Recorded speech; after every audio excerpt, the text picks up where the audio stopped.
Innocent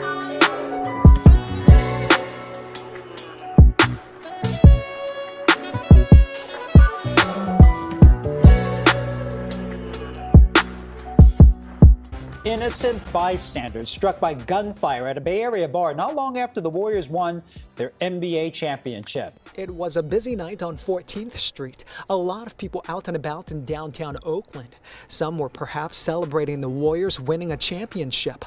Just before 10:30 Thursday night, surveillance video showed the victim in the yellow jacket walking near 14th and Harrison. As he was talking to a couple of women, an SUV pulled up on the street. 4 gunmen got out and opened fire on him. It appeared a gun was jammed briefly. The driver of the SUV came around and fired a few more shots at the victim as he was on the ground. Here's a different camera angle. Oakland police say the targeted victim died at the scene. So far, no motive. They would only say the victim was a 25-year-old San Francisco man. Police say the shooting injured a woman who was talking to the victim. A bullet grazed a security guard standing in front of the nearby Halftime sports bar. Stray bullets also hit 2 customers inside a different bar. This had nothing at all to do with any Warriors game. It had nothing to do with my bar or 310. It had everything to do with the climate of the Bay Area, with gun violence. It's unclear where the victim was going or what brought him to 14th Street. The owner of Halftime Sports Bar, James Daly, says he worries for the safety of his customers and staff. I have 3 daughters that work in my place, and it scares me to death that this is the kind of activity that we see in Oakland now with the gun violence. We're suffering as a people. We're hurt. We're traumatized. This is not what we want. Nearby business owners want more police patrols and the city to invest more money in violence prevention. The mayor says they'll put more resources into ceasefire to try to stop the violence.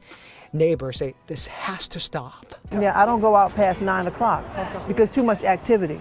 There's too much activity out here, and it's just too dangerous. Business owners on this block say they survived the pandemic, but they worry they won't survive the violence because people are afraid to come down here. They hope people will support them by simply patronizing their businesses.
For the suspect charged in a violent Northside crime spree, investigators say Tyshawn Brownlee targeted several people, including culinary student Dakota Early, still hospitalized after being shot and critically wounded. Well, that victim's mother flew here to Chicago from Atlanta today to be with her son. She tells us that his jaw is wired shut. Part of one of his legs had to be amputated, but he is off of life support, and he was able to communicate with police detectives to help identify this suspect.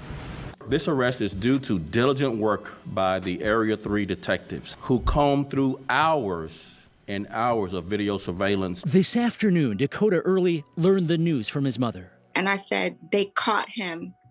He's in jail. And Dakota wrote down good. 19-year-old Tyshawn Brownlee charged with attempted murder and armed robbery in the May 6th attack that left the 23-year-old culinary school graduate with 3 gunshot wounds, including in his head. He said, I'm sorry. I said, sorry about what? And he wrote down what happened.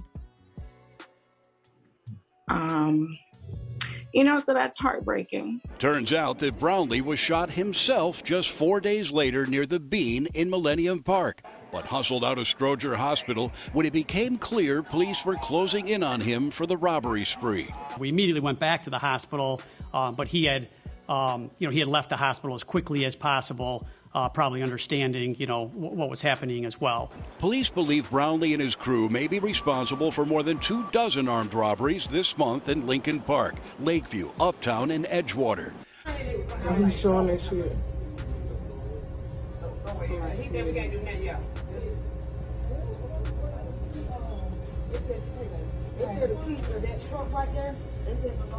Why you trying to? Oh.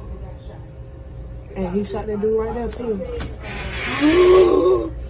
And he grabbed the fucking beard.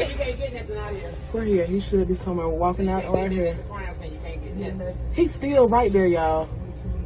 Now you gonna be straight up. We wanna lock it up. We got you. Look at that. And now to those new disturbing details in the Felicia Johnson case. Court documents revealing how she met 28-year-old Chukwuebuka Nwobodo, the man wanted in her murder. The documents also detailing how he allegedly researched ways to cover up the crime. What happened to Felicia Johnson? Questions haunting a heartbroken family and the community who has been following her case closely. This was a wicked crime and a crime against women and a crime against humanity. Court documents revealing 28-year-old Chukwuebuka Nwobodo called an Uber for Johnson in the early morning hours of April 16th after she had posted an advertisement on an escort website. The Uber taking Johnson to a location on Wind Chase Boulevard, an apartment Nwobodo had recently moved out of. Police say Nwobodo picked Felicia up, taking her to his current residence on South Richmond Avenue. Records say he left the apartment shortly after, where he allegedly disposed of her purse and bloody cell phone near Bear Creek Park. The documents highlighting Nwobodo was taken into custody during a traffic stop in early May, but released after officers seized his cell phone. Investigators found Nwobodo had made multiple purchases at a Walmart, including trash bags, towels, and a flashlight, along with a mechanical saw from Walmart and Home Depot. And in the following days had multiple online searches related to can bleach destroy DNA, how to be a serial killer, and most forested part of Houston. A search warrant issued on his Richmond Avenue apartment found DNA police believe is a strong match to that of Felicia's.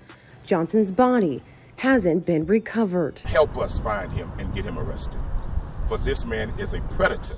You know that saying, a picture speaks 1,000 words? What you're about to see does that and some. A dad holding his infant son gets a gun pulled on them just a few feet away. It's just upsetting. It's difficult to watch. I mean, it's just no regard for human life or for the life of a child. On Father's Day, no less, surveillance photos of a man pointing a gun at a 25-year-old Detroit dad holding his 7-month-old baby boy. And then the video, you see the gunman in that khaki bucket hat marching into this Valero gas station in the corner of Hubble and Tireman. About a block away from this location there at Tireman and Hubble, he had encountered this individual. It appears they had some type of argument. Detroit Police Commander Michael Chambers says the two didn't know each other, no history there. You can see just as he pulls the gun 2 feet from Dad, he acts quick, hitting the gunman's arm and locks him outside. That's where green light surveillance video catches the gunman looking at the pistol like maybe it jammed, and that's why it didn't fire. We don't know if it was like a malfunction or like a stovepipe or some kind of way it just fortunately didn't go off. The guy ran off but left behind perfect images that DPD posted to social media and sent to us. By Monday afternoon, hours after releasing the suspect's photo, they arrested the gunman with the help of the public. No one was hurt in this very close call, but still, Detroit police are seeking felonious assault charges.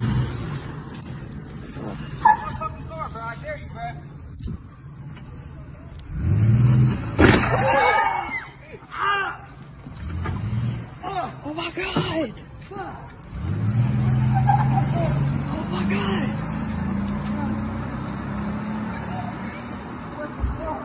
Oh my God! Oh my leg! Call somebody, an ambulance, something.